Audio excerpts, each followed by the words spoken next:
1965년 8월 13일 당시 정부는 국회에서 베트남 전쟁 전투부대 파병 동의안이 통과되자 최명신 소장을 주월 한국군 사령관으로 임명하고 각급 지휘관과 예하 장병들을 선발했습니다. 그때 파워를 자원했던 강제구 대위도 1년대 3대대 10중대장으로 선발돼 중대 편성과 훈련을 서둘렀습니다.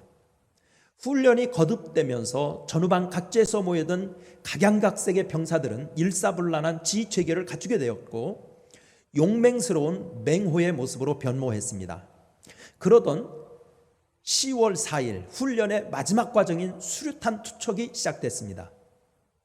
부임 전 제1군 하사관학교에서 수류탄 교관으로 근무했던 그는 누구보다 수류탄의 위력에 대해 잘 알고 있었기에 훈련 시 유의사항을 주지시켰습니다. 그럼에도 불구하고 훈련 중에 긴장한 이등병이 수류탄을 놓쳐서 중대원들이 모여있는 곳에 떨어뜨리고 말았습니다. 절체절명의 순간 강제구 대위는 모두 피하라는 명령과 함께 자신의 몸을 날려 수류탄을 덮쳤습니다. 굉음과 함께 그의 몸은 산화하였지만 주변의 중대원들은 모두 무사했습니다. 희생이 생명을 살리고 기울어가는 역사도 일으킵니다. 오늘 본문에서 스데반이 그 사실을 알려줍니다.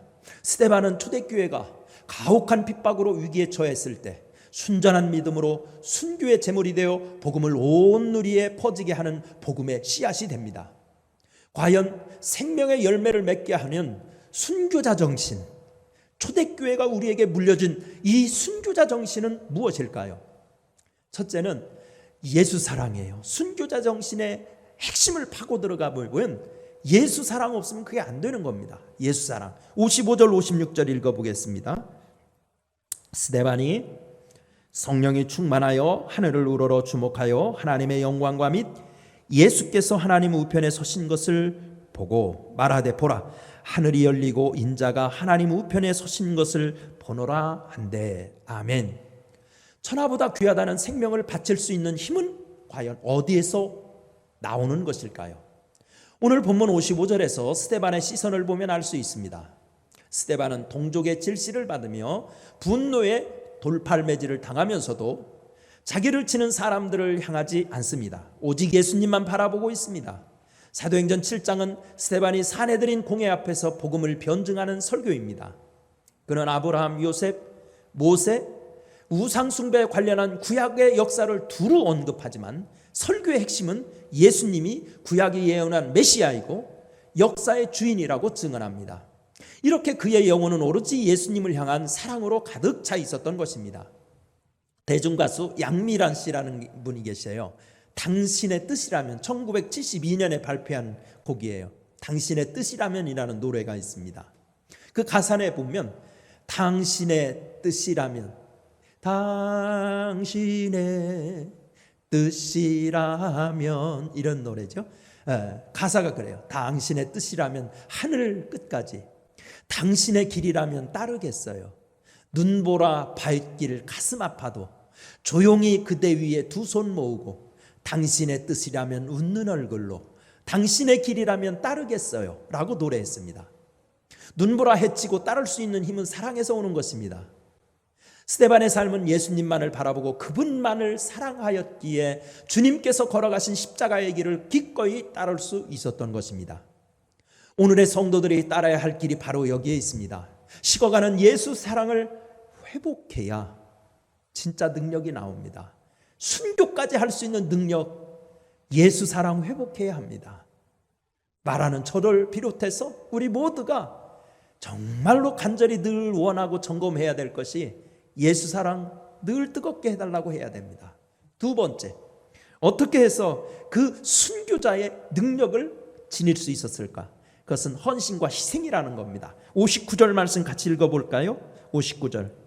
그들이 돌로 스데반을 치니 스데반이 부르짖어 이르되 주 예수여 내 영혼을 받으시옵소서 하고. 아멘. 본문 59절에서 스데반은 유대인의 돌에 맞아 죽어가면서도 내 영혼을 받으시옵소서라고 기도합니다. 스데반의 이 기도는 마치 예수님께서 십자가에 달려서 운명하실 때 아버지여 내 영혼을 아버지 손에 부탁하나이다 라고 외친 기도와 흡사합니다.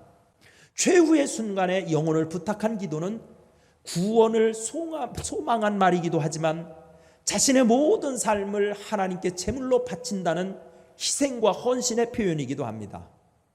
믿음의 진정성은 헌신과 희생으로 나타나야 합니다. 참 이건 교회 생활 해보면서 두말할 여지가 없어요. 정말 많이 신앙에 대해서 논쟁하고 교회 하나님 바른 교회를 위해서 얘기할 때 보면 5만 가지 의견이 다 나옵니다. 그러나 그것은 진짜 진정성 없어요. 정말 저 사람의 말이 정말 교회를 사랑하고 하나님을 사랑하는 말이냐, 이것을 볼 수 있으려면 희생과 헌신이 있느냐, 이거 보면 알 수 있어요. 그래서 예수님은 누구든지 나를 따라오거든 자기를 부인하고 자기 십자가를 지고 나를 따를 것이니라. 누구든지 제 목숨을 구원하고자 하면 잃을 것이요 누구든지 나를 위하여 제 목숨을 잃으면 찾으리라고 말씀하신 것입니다. 사도행전의 역사는 스데반과 야고보의 순교로 시작해서 사도 베드로와 바울의 순교로 마감되었고, 신약의 역사는 사도 요한의 순교로 마감되었습니다. 기독교의 역사는 죽도록 충성한 사람들, 즉 순교를 당하기까지 충성스럽게 신앙의 절개를 지킨 사람들에 의해서 이어진 역사였습니다. 이런 이유로 역사가들은 기독교 역사 중에서 교회가 가장 교회다웠던 때는 순교로 믿음을 지켰던 처음 300년 그때였다고 입을 모아서 말합니다. 그래서 일제의 신사참배를 강요하다가 거부하다가 순교하신 주기철 목사님은 일사각오라는 설교에서 그리스도인은 예수님을 따를 일사각오, 남을 위하여 일사각오, 부활 진리를 위하여 일사각오 해야 한다고 설파했습니다. 우리 목동교회 창립 101주년을 올해 맞고 있는데요, 우리 목동교회 중에 101년의 역사 중에서 가장 자랑거리라면 순교자 박순신 전도사님을 배출한 교회라는 것일 것입니다. 그러나 안타깝게도 순교자에 대한 역사를 기리는 일에는 만시지탄이 있습니다. 순교자의 후예답게 주님의 십자가 정신으로 우리 사는 세상을 행복하게 하는 그리스도인들이 되시기를 간절히 축원합니다. 은혜로우신 하나님 아버지 감사합니다.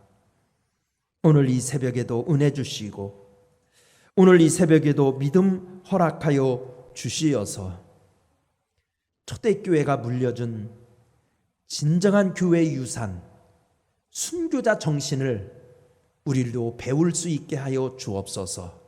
우리 가슴에 예수 사랑으로 가득 채워주셔서 세상의 관심은 조금 끊어지게 하여 주시고 예수님의 사랑으로 점점 채워질 수 있게 은혜 내려 주옵소서. 오늘 하루도 주님의 손에 부탁합니다. 주님이 인도하사 주님 뜻대로 살게 하여 주옵소서. 예수님의 이름으로 기도드리옵나이다. 아멘.